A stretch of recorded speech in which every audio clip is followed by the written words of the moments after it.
When my wife Emma told me she needed a girls' trip to clear her head, I didn't question it. We'd been married for almost 10 years, and sure, things hadn't been perfect lately. But whose marriage is? She kissed me goodbye, said she'd be back in a week, and then just vanished. I didn't think much of it at first, until I checked our joint account 2 days later and found it completely wiped out, every last dollar. And then her number went straight to voicemail. That's when the panic hit. But I wasn't just panicking because of the money. It was the silence. No texts, no calls, nothing. But what Emma didn't know was that I'd already started suspecting something weeks before. And unlike her, I know how to leave a digital footprint without being caught. What happened next wasn't just revenge. It was justice. And it started with a backup savings account she never knew existed. I'm not the type of guy who snoops. I've always believed that if you have to go through your partner's phone, your relationship is already on life support. But looking back now, I wish I had trusted my gut a little earlier. Emma and I met in college. She was studying communications. I was majoring in accounting. She was loud, spontaneous, and lit up every room she walked into. I was a quiet type who overprepared for everything, and somehow she found that charming. We balanced each other out.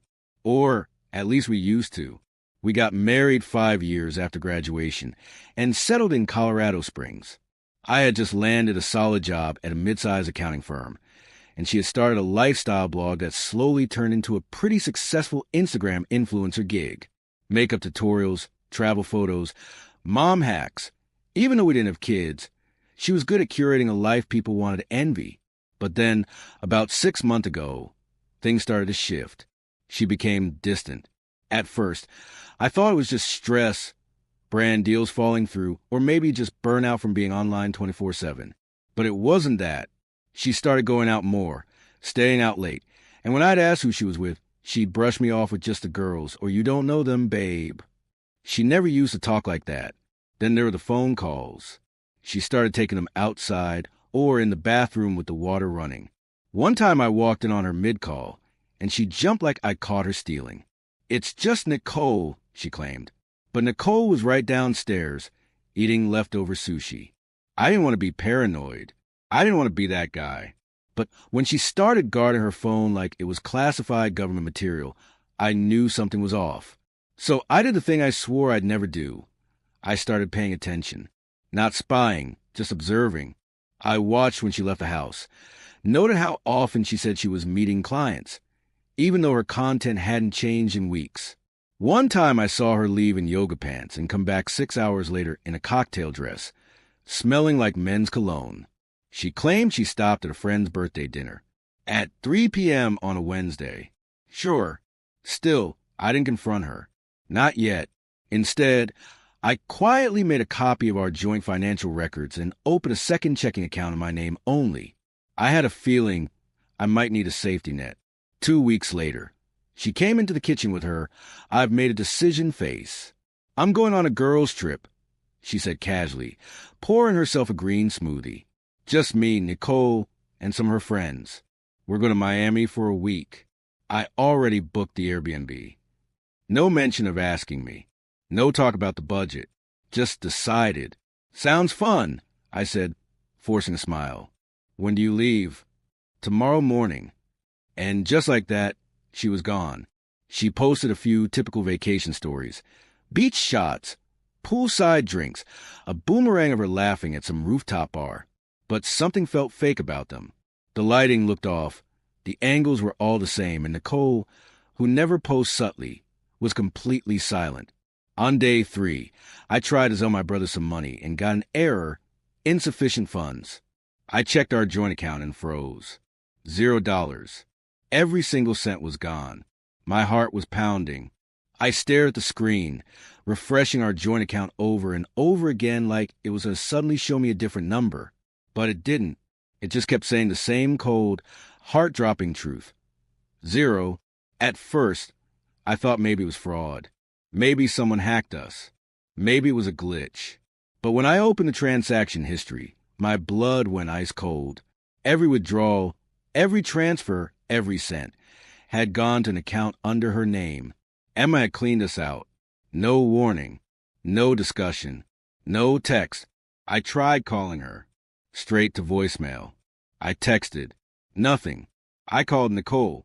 She picked up after the second ring and sounded groggy. Hey, Josh, everything okay? Is Emma with you? Pause. No. Why? She told me you two went to Miami. Nicole let out a short laugh. Miami? I haven't seen Emma in like 2 weeks. Thought she was doing some spa retreat or something. That's when the final piece clicked into place. She wasn't on a girls' trip. She wasn't in Miami. She wasn't even with Nicole. My wife had lied to my face, drained our account, and disappeared. I should have been crushed. I should have curled up and cried or something. But instead, I felt laser-focused. Because Emma might have been good at curating fake Instagram stories, but I was a numbers guy. I followed paper trails for a living, and now I was following hers. The first thing I did was pull up our shared credit card account. Even though she drained the checking, she had used a joint credit card at a boutique hotel in Santa Fe, New Mexico. A far cry from the palm trees and beach cocktails of Miami. The next few charges told a clearer story. Fine dining, gas stations heading west, and a massive charge at a luxury resort spa.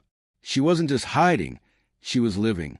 I could have called the cops, reported her for financial abuse. But honestly, I wanted to be smarter than that. I didn't want to just expose her. I wanted to outplay her. I took screenshots of everything. Then I drove to my bank, showed them financial records, and froze every joint account we had. Then I closed the credit card. Emma probably didn't notice for the first day or two. She was too busy soaking in hot tubs and drinking overpriced wine. But I wasn't done. I logged into our home security app, which she'd apparently forgotten about. She hadn't come back to the house, but someone else had, some dude in a leather jacket and a weird ponytail, picking up a duffel bag from a garage. I paused the footage, zoomed in, and took a screenshot of his face. Then I remembered her old iPad, which was still linked to her iCloud. I dug it out from a kitchen drawer and fired it up. Boom! Still logged in. Photos, messages, notes, calendar, everything. And just like that, the lies started unraveling. There were flirty texts with someone named Jay, pictures of hotel rooms, selfies in robes, screenshots of money transfers she'd sent him using my money. She even had a note in her phone titled Freedom Plan. I'm not kidding. It outlined exactly how she planned to start fresh once she left me, moving to Arizona, investing in Jay's startup idea, and ghosting me completely. Her words, not mine. I sat back and stared at the iPad, equal parts disgusted and amazed. She really thought she could get away with this. But the one thing she didn't count on, I had already started preparing weeks ago. I had an entirely separate account in my name, and I'd been funneling bits of money into it every time I got paid. She might have wiped out what she saw, but I had been playing my own quiet game in the background. People think revenge has to be loud, dramatic, explosive, public.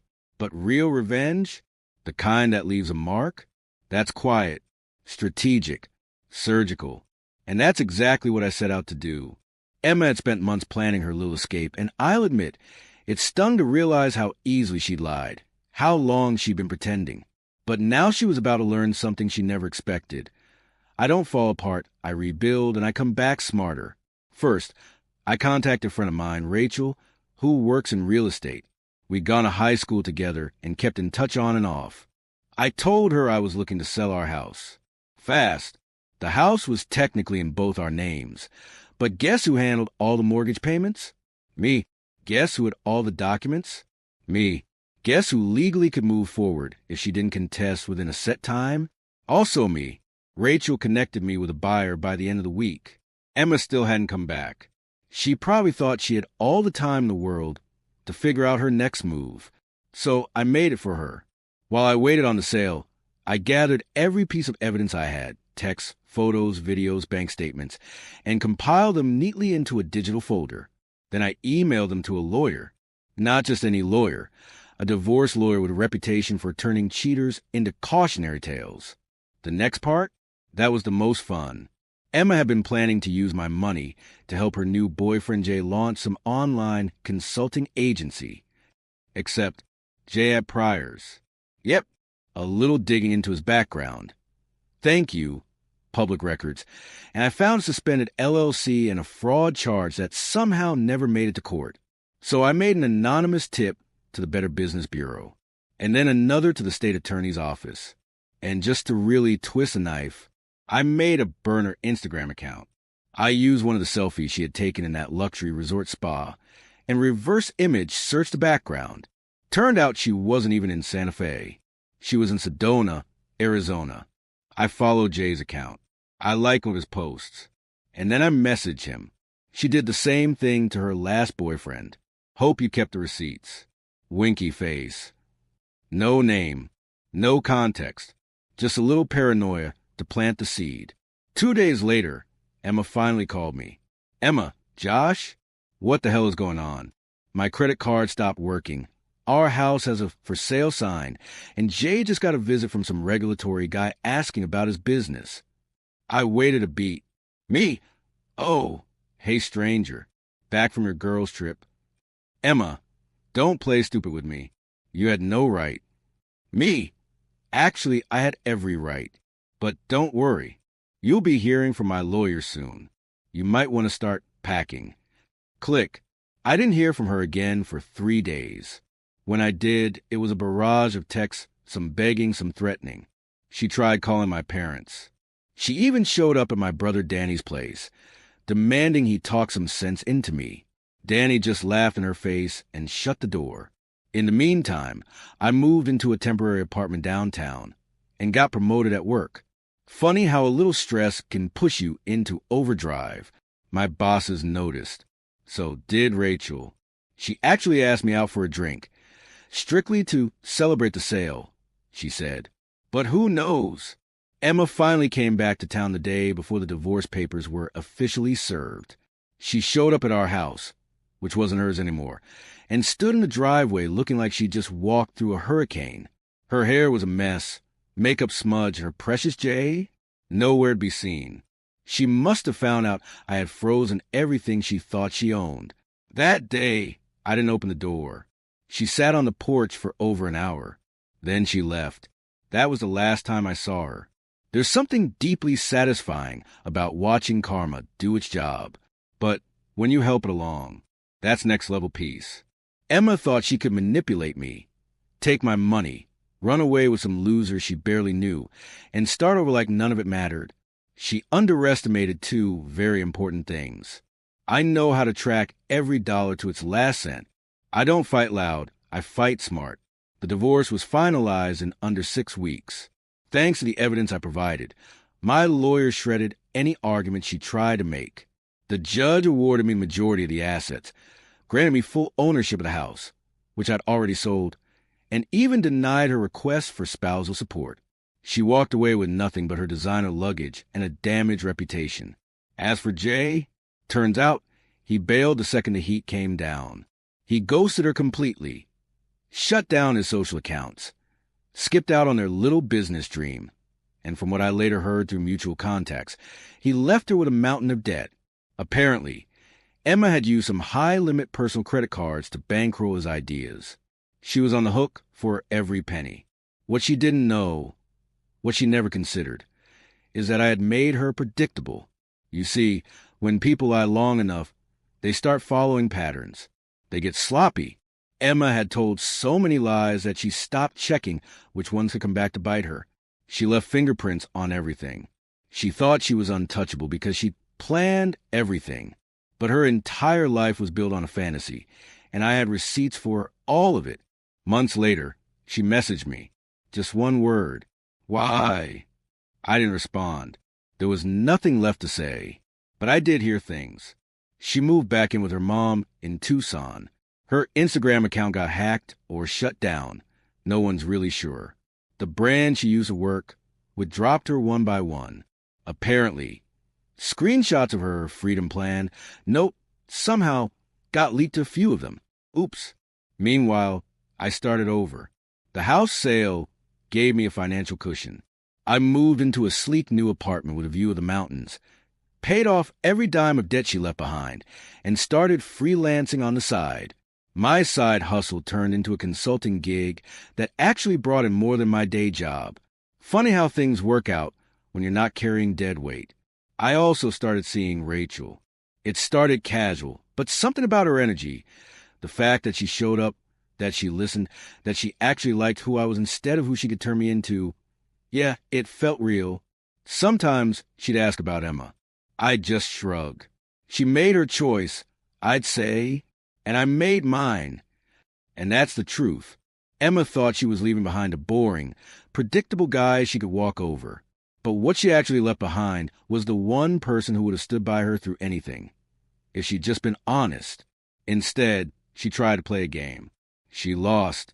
I didn't just get my money back. I got my life back. And honestly, that was the real revenge. And now, it was time to take it to the next level. You ever have one of those moments when you're standing in a room you helped pay for, with people you raised, and somehow, you're still the outsider? Yeah, that was me. It wasn't always like that, of course. I used to be mom, mama, grandma. I used to be the person they came to for everything from advice to birthday cake. But somewhere along the way, I became a burden. At least, that's what my son called me, to my face. But let me back up. My name's Carol. I'm 68, widowed, retired from teaching second grade in Kentucky for over 35 years. I've got two grown sons, Mark and Jesse, and, until about a year ago, I thought they loved me. Not just loved me like you love a casserole someone brought to church, but really loved me. Show up on weekends, help fix the porch swing, remember my birthday. Then I had a fall, slipped on the back steps, fractured my hip. After the hospital stay, the doctor said I'd need help for a while, couldn't drive, shouldn't be living alone just yet. Mark offered, said he and his wife Stacy had a guest room. Said, "We'd love to have you, Mom. It'll be like old times." It was sweet, comforting, and it lasted, about 10 days. At first it was fine. They made me coffee in the mornings. Stacy let me watch her shows. I read books with their daughter Lily every night before bed. But soon the mood changed. Stacy started sighing every time I asked for help reaching something. Mark stopped talking to me at dinner, just stared at his phone. And Lily, they told her grandma needed rest whenever she tried to come into my room. I tried to make myself smaller, cleaned up after myself, folded laundry, paid for groceries without being asked. Didn't complain about the bathroom with no grab bars or the stairs that made my hips scream. But it didn't matter. One morning, I overheard them talking. "Mark, this can't go on forever. We're not running a retirement home." Stacy, "Well, she has money. Maybe she can use it to get her own place. Or a nurse or something." They said it like I wasn't even there. Like I hadn't once worked 2 jobs to send Mark to college. Like I hadn't sold my wedding ring to help them put a down payment on this very house. I sat in that cold guest room for the rest of the day. Didn't say a word. The next morning, I smiled at them both. Told them I'd be out of their hair by the weekend. What they didn't know, I had already started planning. Because here's the thing they forgot. I co-signed on that house. Put $75,000 into it when they couldn't get approved a loan. And lucky for me, I kept all the paperwork, every signature, every transfer. And I might be old, but I sure as hell know how to make a phone call. Asterisk. People assume older folks are forgetful. They think we toss important documents in shoeboxes, or worse, throw them out with the coupons. What they don't realize is, we come from a generation that kept everything. Receipts, bank stubs, mortgage forms, even the little post-it notes our husbands wrote before heading off to work. So when I said I'd be out of their hair, I didn't mean quietly. I meant permanently and on my own terms. That afternoon, I called Sharon. She used to be one of my students back when I taught 3rd grade. Now she's a real estate attorney who handles probate and property law. She still calls me Ms. B, out of habit, and when I explained the situation, she didn't even hesitate. "Ms. B, you have rights. If you helped purchase the house and your name is on the paperwork, you're not just a guest, you're an owner." That word donor hit different. I hadn't felt like I owned anything in a long time. We met the next day. I brought a file folder so thick I had to hold it shut with 2 rubber bands. The wire transfer of $75,000 to Mark's account. The cosigner agreement with my signature, and the banks. The inspection reports I paid for the homeowner's insurance I'd covered for 2 years straight when Mark lost his job during COVID. Flipped through the pages, shaking her head. I hope they didn't redecorate too confidently, she said, because half of that living room is yours. The legal process started fast. First, a formal ownership assertion letter. That one was fun. It arrived at Mark and Stacy's house, via certified mail return receipt required. I wasn't there when they opened it, but I imagined the look on Stacy's face could have soured fresh milk. Next came the partition notice, a formal request to either buy out my share of the property or agree to a sale and split the profits. No more guest room. No more favor. This was business now. Mark didn't call, didn't text, didn't even send one of his famous all caps angry emails. But Stacy did. 3 words. You're unbelievable, Carol. I replied with 2. So are you. Meanwhile, I didn't just sit around knitting and drinking tea. I got to work. I called the utility company's guess, whose name was still on the electric account. I reviewed property tax records, guess who made the last 3 payments. I even found old photos from when we painted the nursery for Lily me, on a ladder, roller in hand. They thought I'd fade away, but instead, I was sharpening every edge they gave me over the years. Every time they asked for help, every time I signed a check, every "we'll pay you back next month," I had the receipts. And now, so did my lawyer. We gave them 30 days to respond. 20-8 days passed. Then came a voicemail from Mark. His voice was tight. Cold. Mom, look, this whole legal thing, it's gone too far. You need to stop this. It's embarrassing. I listened to it twice. Then I forwarded it to Sharon. She laughed and said, embarrassment isn't a legal defense. On day 29, their response arrived. A grudging agreement to enter mediation. They wanted to avoid court. Keep it private. Settle it like family. I agreed, but not because I cared about their dignity. I agreed because I knew exactly how to win with paperwork, with patience, and with poise. Because unlike them, I don't need to raise my voice to make a statement. Sometimes silence, wrapped in legal envelopes, is louder than any fight. Mediation took place in a small office suite, above a dentist's office. Not exactly glamorous, but it had strong coffee and stronger Wi-Fi, so no complaints from me. Mark showed up in a wrinkled polo shirt and jeans. Stacy came dressed like she was attending a deposition on reality TV, overacted, confident. I wore my navy blazer, the same one I wore to Dan's funeral. I don't know why. Maybe because it reminded me of when people still respected me. The mediator was a kind-looking woman named Julia. Neutral smile, clipboard, no-nonsense tone. I liked her right away. We each sat at separate tables, with our attorneys between us. Julia opened with, "We're here to find a path forward. Let's start with acknowledgement." Mark leaned forward. "I just want to say, this whole thing has been blown out of proportion. We never meant for Mom to feel excluded." I looked at him. Not angry, not sad, just done. So I said, "It's not about feelings, Mark. It's about facts." And I brought mine. Sharon slid a thick binder across the table. Dividers, dates, signatures, printouts. It landed with a solid thump that seemed to echo through Stacy's soul. They flipped through a few pages. The color drained from Stacy's face. $75,000, she whispered, plus property tax, plus home insurance, plus the cosigner liability you left me with, Sharon added, calmly, ruthlessly. The room went quiet after an hour of Bach. Julia made it plain. Either buy out her 50% share at market value, or agree to sell the house. Simple. Mark ran his hand through his hair. We can't just come up with $180,000, like magically. I almost smiled, because I knew they couldn't. They had refinanced last year, maxed out the equity, bought a boat they couldn't afford, and took a trip to Hawaii they never paid off. And me, I had been paying the property taxes while they were sipping coconut cocktails. At the end of mediation, they caved. Not all at once. Slowly, like a house settling after a long storm. They agreed to list the house, to split the profits, to let me have a say in the real estate agent Sharon's cousin. Bless her efficient little heart. I didn't gloat, didn't smirk. I just signed the paperwork and stood up. As I gathered my bag, Stacy spoke, voice flat. "You're tearing this family apart." I looked her straight in the eyes. "No, you did that." I just stopped pretending otherwise. The house hit the market. 2 weeks later, it sold in 5 days. The housing market may be unpredictable, but everyone wants a 3-bed in a good school district with solar panels and a finished basement. My share, $192,000 after fees. They moved into a rental on the other side of town.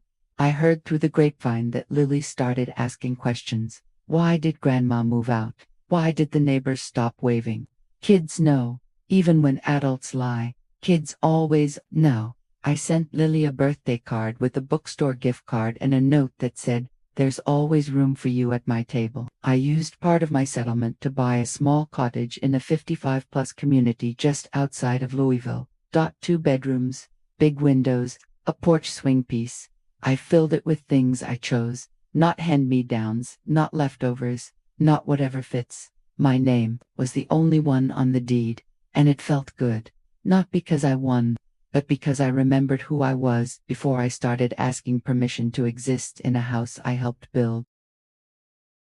You ever sit in silence so thick, it feels like it's hugging you? Not the lonely kind. Not the kind where you're waiting for someone to call or check in. I mean the kind that belongs to you. The kind you earned. That's the kind I have now. It didn't happen overnight. It didn't come wrapped in a bow or tied to a court ruling. It came slowly, like healing always does. The first morning in my new house, I cried brushing my teeth, not because I was sad but because the toothbrush holder was mine. I picked it out, it matched the hand towels, and for the first time in what felt like years, I wasn't living in borrowed space. I was home, on my own terms. My name is still Carol. I'm still 68. Still a mother, but I no longer define myself by how useful I am to other people. You see, somewhere along the way, women of my generation got taught that our value was in what we gave away. We weren't taught boundaries. We were taught casseroles, sacrifice, and staying quiet when we were hurting. We were taught to take pride in holding it together, especially when nobody noticed how tired we were. But here's the truth. I've come to understand. You can love people and still walk away. You can forgive someone and still never let them back into your house. And sometimes, the best kind of love is the kind you give to yourself. I think back sometimes to when Mark was little. He used to cling to my leg when I dropped him off at preschool, tears running down his cheeks. He hated being apart from me. Now he couldn't wait to shove me out the door. That stings. Even now, I won't lie. There's a wound there that probably won't ever fully close, but I don't live in that wound anymore. I visit it sometimes, acknowledge it, then I return to my life, the one I built from the wreckage. People ask me what changed. Here's what I tell them. I stopped waiting for people to choose me. I chose myself. I stopped explaining why I deserved respect and just started expecting it. I stopped keeping the peace at the cost of my sanity. And when my son said, "We're not running a retirement home," I realized I wasn't asking for a bidai, was asking to matter. And he answered me, so I answered back with paperwork, with power, with a polite but permanent goodbye. My cottage isn't fancy, but it's perfect. I painted the front door yellow, hung up wind chimes that sound like laughter on windy days. My neighbors wave when I walk by. The mailman knows my name. I get more joy from potting flowers than I ever did from walking on eggshells. I host a monthly game night for women over 60. We call it Queens Without Castles. We play cards, drink wine, and talk about our lives, our real lives, the messy ones, the brave ones, not the ones we were told to smile through. Lily still writes me. Sometimes, she even calls me the cool grandma. We talk about books, how school's going, and whether I ever figured out how to use Instagram. I haven't, and once, she said something that nearly undid me. She said, "Grandma, you're the only one who listens without trying to fix me." That's the thing. I don't want to fix anybody anymore. I just want to be still, to be seen, to be free. As for Mark and Stacy, well, last I heard, they're renting a condo with no yard. Mark hasn't spoken to me since mediation. Stacy blocked me on Facebook. And you know what? That's okay. I don't miss who they became. I miss who they used to be, but I also know I don't owe myself to a memory. If you're still watching, maybe you're not a 68-year-old woman. Maybe you're 38, or 28, or 18. Maybe you've never had to sleep in a guest room that felt more like exile than welcome. Maybe you've never heard your own child say, "We don't have room for you." But maybe you know what it feels like to be invisible in a place you once called home. If that's you, listen close. You are not too much. You are not too old. And you are absolutely not a burden. You are a storm someone underestimated. You are a lighthouse someone stopped noticing. You are still here, and you are still you. I didn't get justice by screaming. I didn't burn anything down. I just remembered who I was. And I wrote it in ink, this time, not in favors or silence, or sacrificed Sundays. I am not furniture to be moved when it's inconvenient. I am not backup childcare or an emergency fund. I am not mom only when you need something. I am Carol, and I'm done apologizing for existing. If this story spoke to you, then please, give it a like. Tell me where you're watching from in the comments. Subscribe if you want more stories that remind you of your strengths, because this isn't just my story. It's every woman's story who's ever been told she was too much, too old, or in the way, or not in the way. We are the way.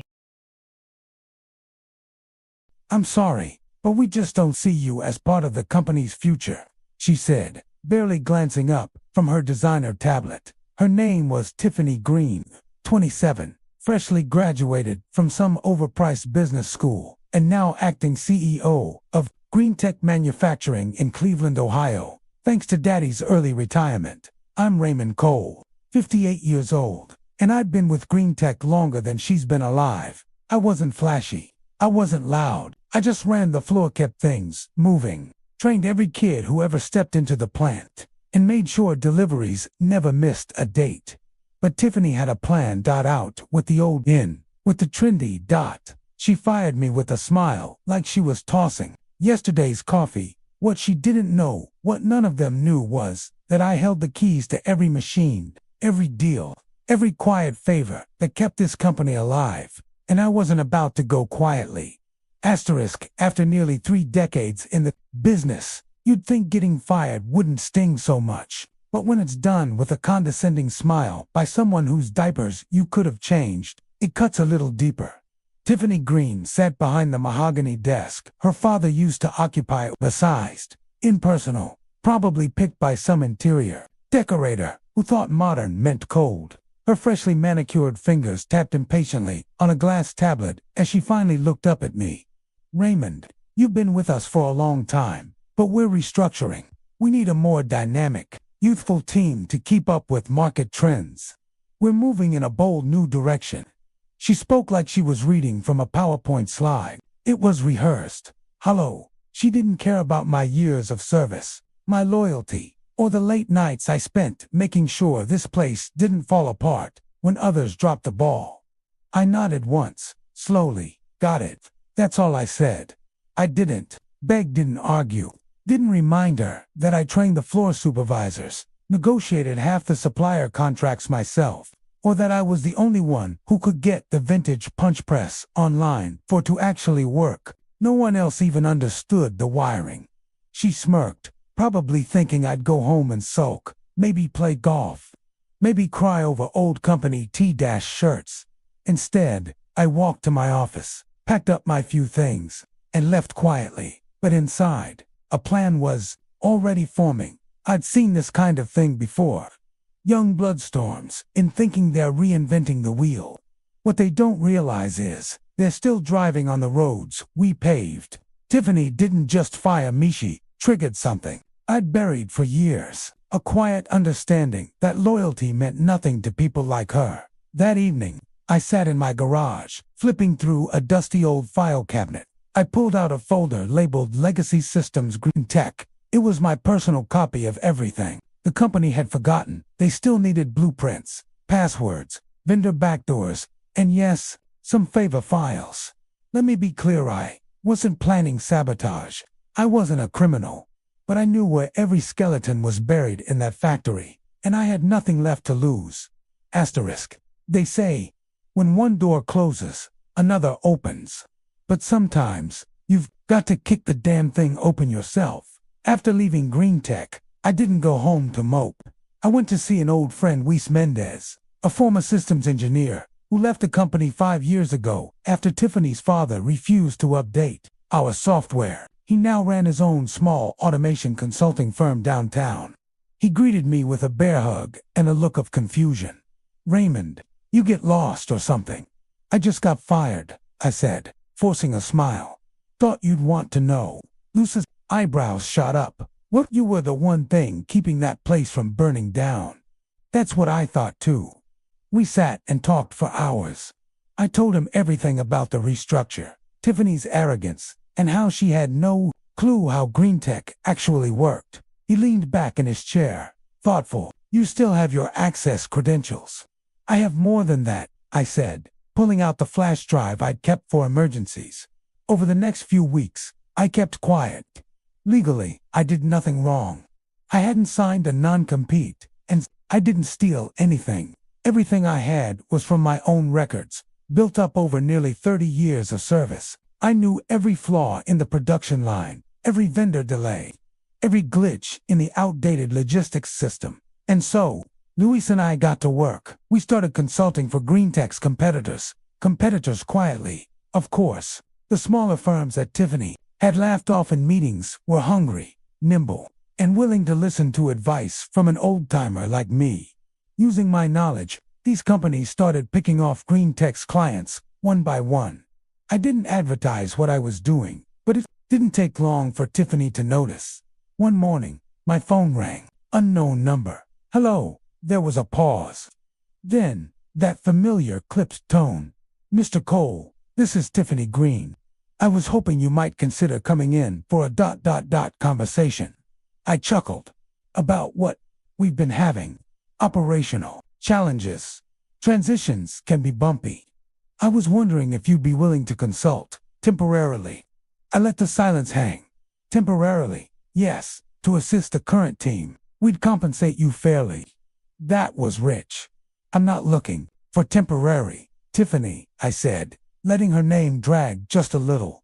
There was another pause. I could feel her frustration brewing. "I'll think about it," I said, and hung up. But I wasn't going back. Not yet. Asterisk. A week after Tiffany's call, I started hearing rumors. Green Tech had missed 2 major shipments. The new logistics software. She brought in some shiny, overpriced thing that looked great in meetings, kept crashing mid-cycle. Machines were breaking down without proper maintenance. Half the line workers were confused, overworked, or just quitting altogether. I didn't need to sabotage a thing. I had been the glue. Without me, the cracks became canyons. Luis and I were now full-time consultants. We'd signed on with Morrison Industrial, one of Green Tech's former mid-tier rivals, with a few tweaks to their processes based on what I'd perfected over the years. They were now delivering faster and cheaper, even better. They landed the Midwestern Auto Supply contract. Green Tech had held that deal for over a decade. When that news hit the press, I knew Tiffany would blow a fuse. She didn't disappoint. That same day, I got another call, this time from a different number. Her voice was sharper now, like she'd finally realized the world wasn't going to bow to her MBA. "Mr. Cole," she said, tight-lipped, "I'd like to offer you a full-time executive consultant role. High salary, full authority over operations. Immediate start." She was desperate. I let her speak for a full 2 minutes before calmly replying, "That sounds generous. But I'm not interested in fixing what you broke." Then, I added, "Besides, I'm busy making your competition stronger." I hung up. My plan wasn't complete yet. There was one more step, you see. Tiffany didn't know that Green Tech's most critical supplier, Midvale Steel, still operated under an old handshake deal with me. For years, I personally negotiated rates, ensured quality, and gave them priority scheduling. They trusted me, not the company. So when I called my old contact at Midvale, I didn't have to say much. I just want you to know, I said. I'm working with Morrison now. That's all it took. Within a week, Midvale announced they were suspending all priority shipments to Green Tech. No steel, no machines, no product, no company. Green Tech was collapsing. The building was still standing, sure, but inside, chaos reigned. And I hadn't lifted a single illegal finger. Just knowledge, relationships, and timing. 3 things Tiffany never bothered to learn. By the time summer rolled in, Green Tech wasn't just struggling, it was spiraling. Orders were delayed. Clients were pulling out. Vendors were demanding upfront payments. The stockpile of trust built over decades, gone in months, and right at the center of it all was Tiffany, still putting out press releases, pretending everything was under control. She even started showing up on local business podcasts, talking about disruption and modernizing legacy systems. But you could hear the cracks in her voice. She was fighting a fire with perfume. Meanwhile, Morrison Industrial, our new home, was thriving. We'd absorbed 4 of Green Tech's former clients, including their largest one, Granger Packaging. That contract alone kept 2/3 of our workforce busy for 6 months straight. One afternoon, I got a message from an old Green Tech employee named Tommy, one of the young guys who had once looked down when I was packing up my office. Ray, it read, "We miss you, man. Tiffany's got the whole place upside down. You were the only one who knew how to keep things running. They're talking layoffs again." I wish I could say I didn't enjoy the power shift, but I did. Not because I wanted to destroy the company. I loved that place once, but Tiffany needed to learn that running a business wasn't about boardrooms and branding. It was about people, about understanding the soul of the machine, and she had none of it. Still, I wasn't done. There was one final card I'd been holding, the facility lease agreement, back when the company expanded. Tiffany's father couldn't secure enough financing for a second plant, so I bought the land myself and leased it back to Green Tech at a friendly rate. No one ever noticed because I never made noise about it. It was my safety net, and now it became my weapon. I served Green Tech with a 30-day notice to vacate. The main assembly plant, the one that handled 70% of production, was on land I owned. Tiffany called me that evening. "You can't do this," she hissed. "It's corporate blackmail." I paused. "No, Tiffany, it's business. The very thing you said I was too old to understand." Her voice broke. "You're ruining my life." I stayed silent for a beat. "You ruined your own when you fired the wrong man." Click. In less than a year, Green Tech folded. Tiffany tried rebranding, merging, even crowdfunding. Nothing worked. Reputation, like trust, once lost, is gone for good. And me. I bought back some of the old machinery at auction.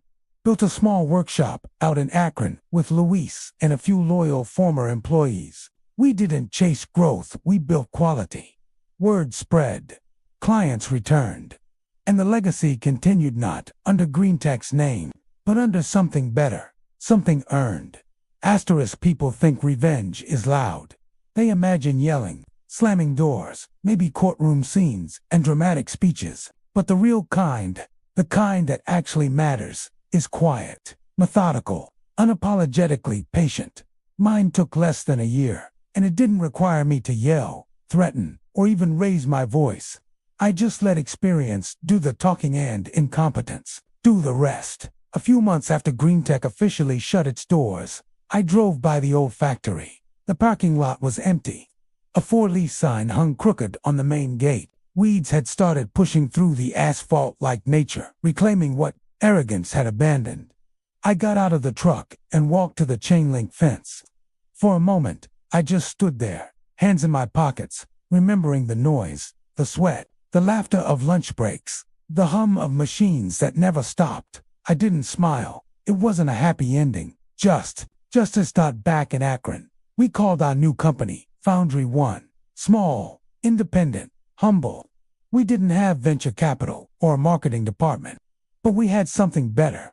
Reputation. Old clients came to us, not just for parts, but for reliability. We never missed deadlines, never overpromised. We treated every order like it had our name stamped on it, because it did. Luis handled tech, I handled operations, and we gave a few of the younger guys leadership roles, mentorship, not management. We didn't want another Tiffany rising from our ranks. We built something real. Every now and then, someone asks if I ever heard from her again, Tiffany. The answer is no. I did hear a rumor that she moved to the East Coast, tried to start some e-commerce thing. Good for her, I guess. But honestly, I don't care.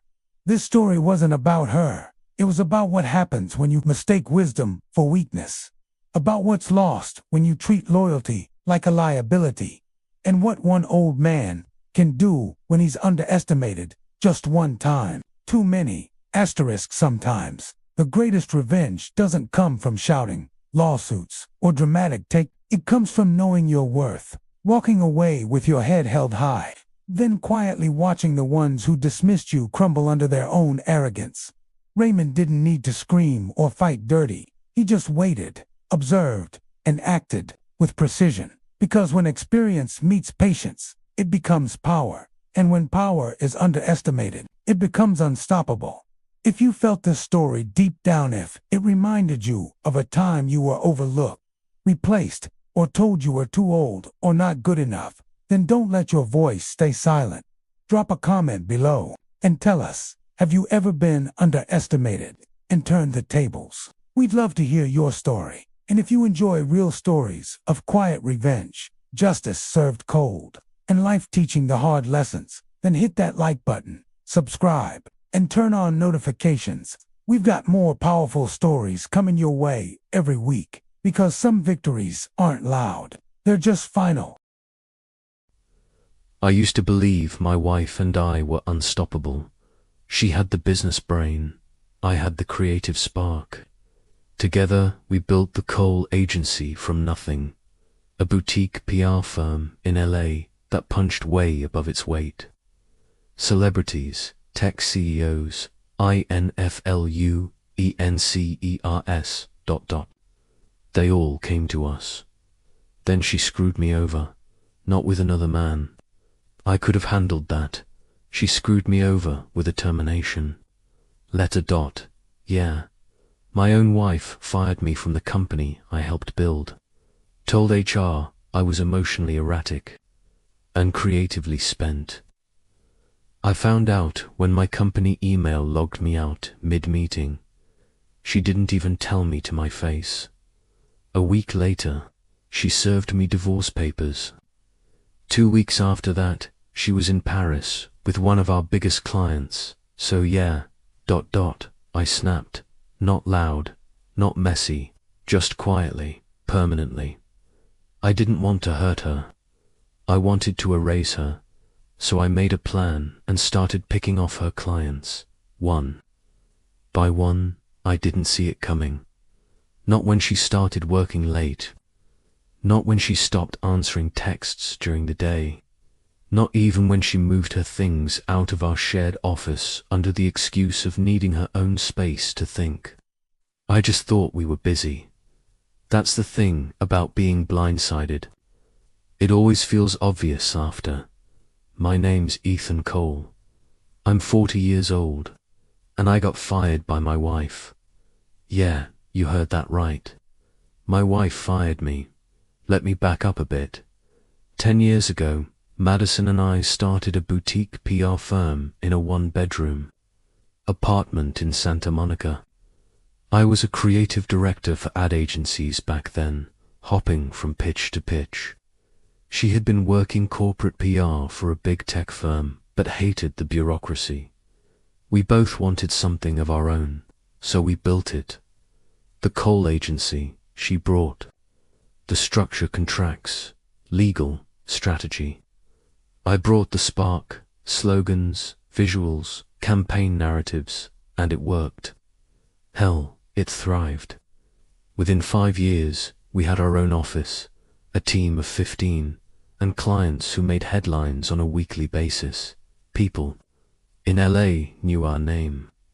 Hell, we were featured in a Forbes Couplepreneurs piece in 22:1, and now She doesn't even return my calls. It started unraveling fast. One morning, I walked into the office and my badge didn't work. I thought it was a glitch. The front desk intern looked like she'd seen a ghost when she let me in manually. My laptop had been remotely locked. My email account deactivated. Then HR called me in. Madison didn't even show up. Just a rep from legal and a folder. Ethan Cole, due to internal restructuring and performance concerns. Blah, blah, blah. She cited emotional instability, inconsistent leadership, and brand damage. Me, the guy who came up with every viral pitch we ever launched. The guy who stayed up 72 hours straight writing a recovery strategy. When a celebrity client got caught cheating on his wife. That guy, I walked out of the office without a title, without equity, and without so much as a thank you for your service. And still, I didn't believe she'd done it intentionally until the Paris photo. It was her Instagram story. Her, smiling with Darren Price, one of our biggest clients, a fitness brand CEO, with more abs than IQ points. They were having champagne in the Eiffel Tower suite at the Shangri-La. Her caption, "New beginnings with new energy, #power partnership, I." Was the old energy, apparently. And just like that, I went quiet. I didn't text her, didn't email, didn't show up at the office. I let everyone think I was crushed, depressed, broken, but I was planning. Because Madison may have had the company, but I had something better. Relationships. She always treated clients like assets. I treated them like collaborators. I stayed up late fixing their problems. I remembered their kids' names. I knew their secrets. And now I was going to use those connections to bleed her dry. One client at a time.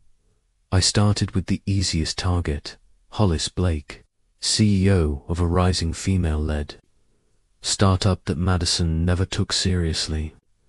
I met her for lunch at Jones on 3rd, asked about her rebranding efforts, and mentioned I was freelancing again. By the end of the meeting, she handed me her card. "You were always the soul of Cole Agency," she said. Madison just ran the numbers. One down, then came the podcast bros. Then the vegan shampoo startup. Then the real estate TikTok twins. One by one, I picked them off. Not aggressively, not all at once, just quietly. Madison didn't even notice. Not yet, but she would. And when she did, she'd finally understand the cost of cutting me out. Not just business, but legacy.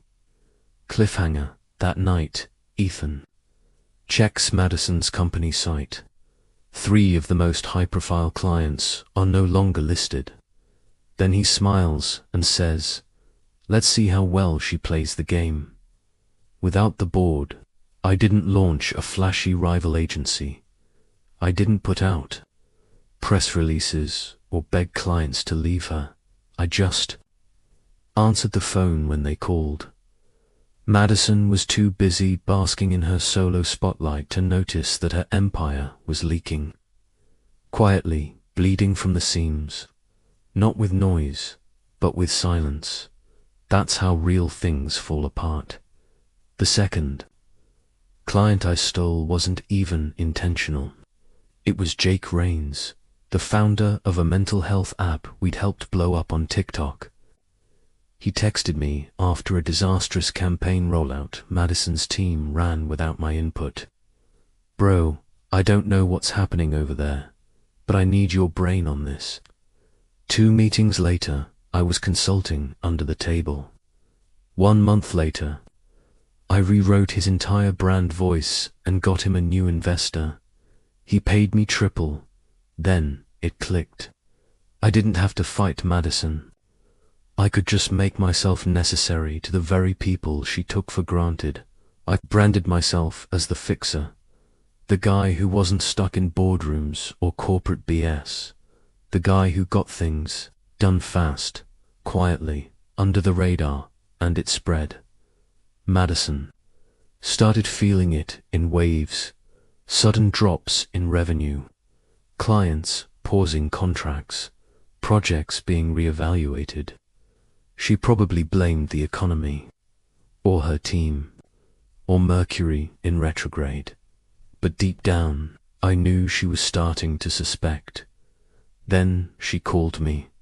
First time in 5 months. Her voice was calm, but her breathing betrayed her. "Ethan, hey, just wanted to check in. How have you been?" I smiled, healing. She paused. "Are you working again?" "A little. Freelance, mostly."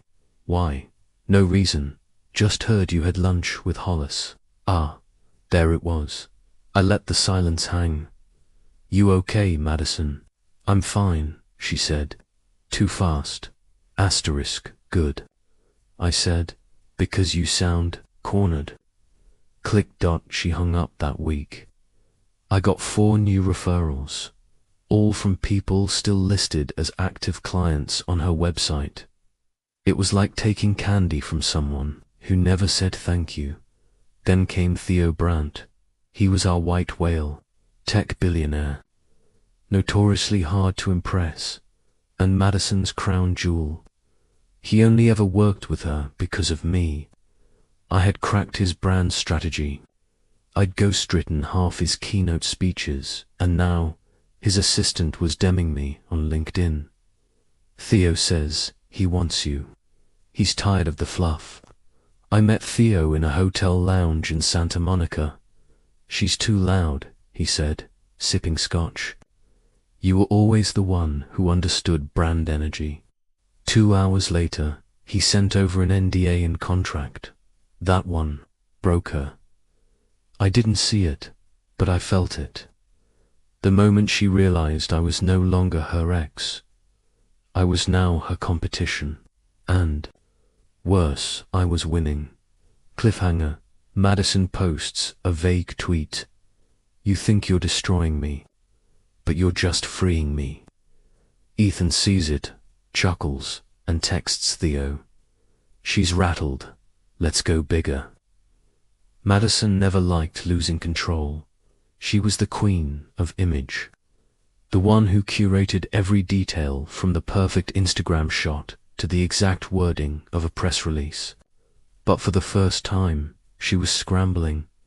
I didn't have to show my face. Word did the damage. A leaked email here. A quietly published client complaint there. Rumors of internal chaos, of missed deadlines, of a toxic leadership style. All things she'd accused me of. The media smelled blood. Trade magazines ran headlines like, "The Fall of the Coal Agency." What went wrong? From power couple to power struggle, inside the PR firm's collapse. Clients started dropping like flies. Theo Brandt's departure was the final blow. When he signed with me, word got out fast. Suddenly, Madison wasn't just losing clients, she was losing face. She tried to fight back on social media, fired off angry tweets, tried to rally her team, but the cracks were too deep. And then she made a mistake. She hired a private investigator to dig up dirt on me. I found out through Jordan. They spent thousands chasing ghosts. I let them waste their money. Meanwhile, I secured contracts with half of Madison's old clients, quietly building my own consulting business under a different name. No logos, no fanfare, just results.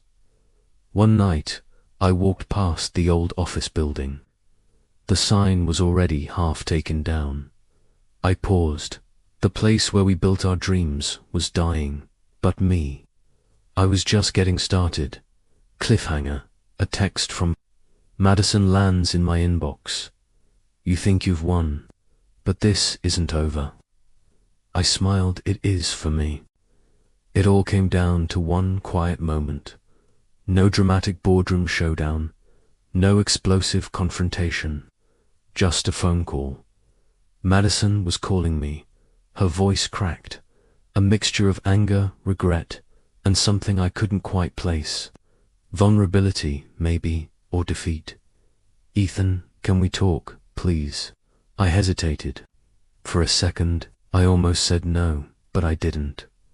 We met in a small cafe in downtown LA, neutral ground. She looked tired, older. The sharp confidence I remembered was replaced by something softer, more fragile. "I underestimated you," she admitted. "I thought I could erase you, but you survived." I nodded. I didn't just survive, I thrived. She looked down, silent. Then she whispered, almost to herself, "I lost everything, didn't I?" I leaned in. "You lost the company, the clients, the reputation, but maybe you lost something bigger. Trust, respect, a partner." She met my eyes. "Was it worth it, all this destruction?" I smiled. "I don't know if revenge is about worth. It's about balance, about setting the scales right." We talked for hours about mistakes, betrayals, and what could have been in that moment. I realized something. Revenge wasn't about winning. It was about reclaiming yourself, walking away with your dignity intact. I walked out of that cafe, feeling lighter. The past was behind me. The future was mine to build quiet, steady, and on my own terms. Weeks later, my new consulting firm quietly became one of the most sought after in LA. No flashy ads, no social media storms, just real work, real relationships, and sometimes, late at night, when the city was quiet, I'd think about Madison, about what we had and what we lost, and I'd smile, because sometimes the best revenge isn't loud. It's the peace you find when the storm finally passes.